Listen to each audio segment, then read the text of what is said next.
Hi, my name is. Ah!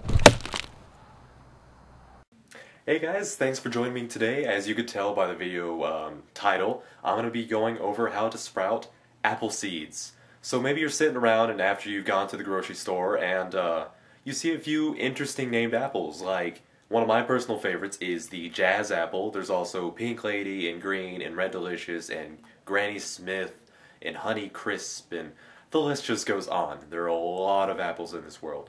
So after you're done eating it, maybe you decide that, hey, a few years down the road, you want to have your own apple tree. Maybe have a few apples of yourself that you can actually pick instead of having to go buy them all the time. So today I'm going to be going over how to actually start a seed.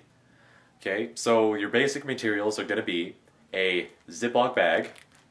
Inside the Ziploc bag, you could already see that I have paper towel, and at the bottom you could see seeds, but I'll get into that in a minute.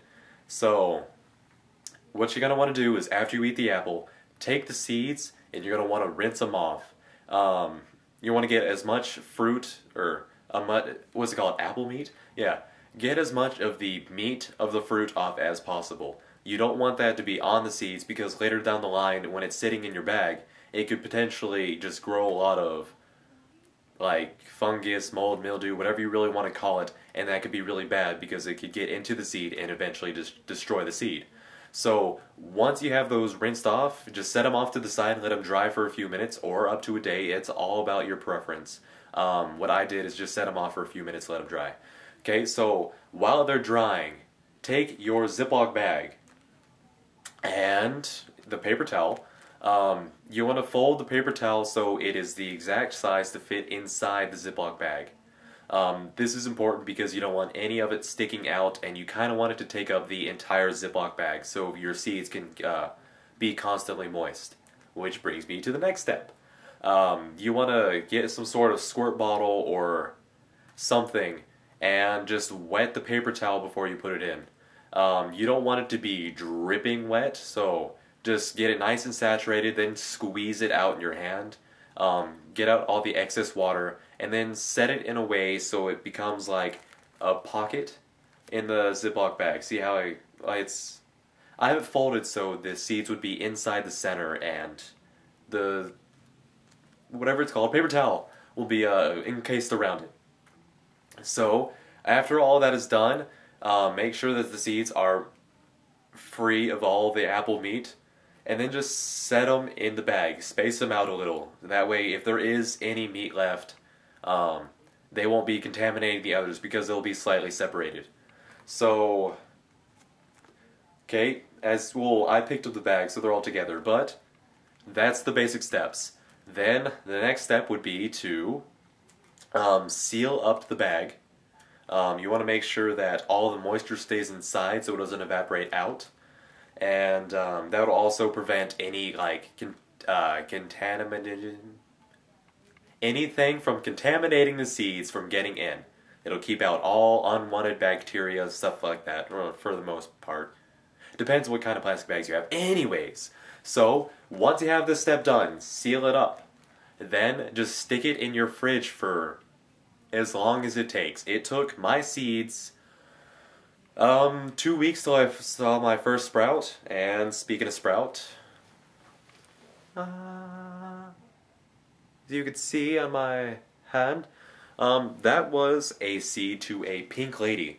Now the Pink Lady apple is more of, I would compare it to like lemonade maybe? I don't know. That's not the point. So yeah, you want it to sit in your fridge for at least until you see roots.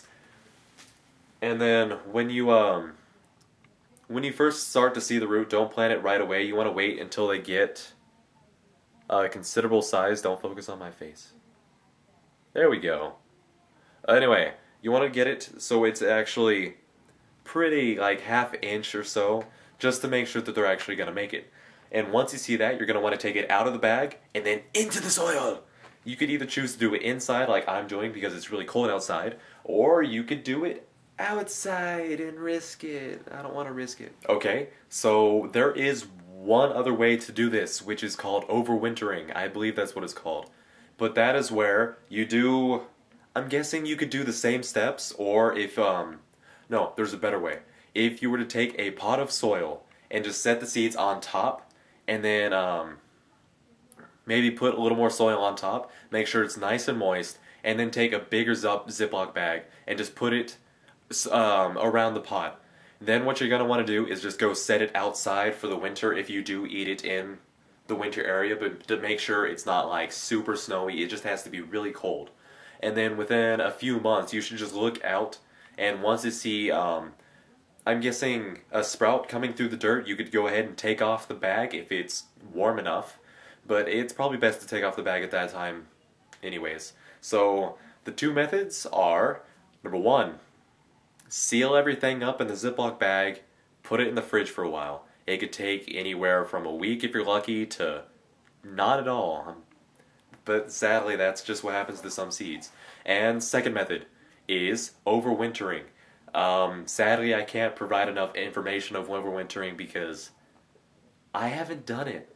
It's one of the few things I haven't really done. So I'll hopefully be able to do it this upcoming winter because I don't really think I have much time now. I mean, it's middle of February, almost March. So anyway, so those are the two methods. Please just comment if it's worked for you, if you have any other methods, or if you just have any questions. Okay, see you guys later.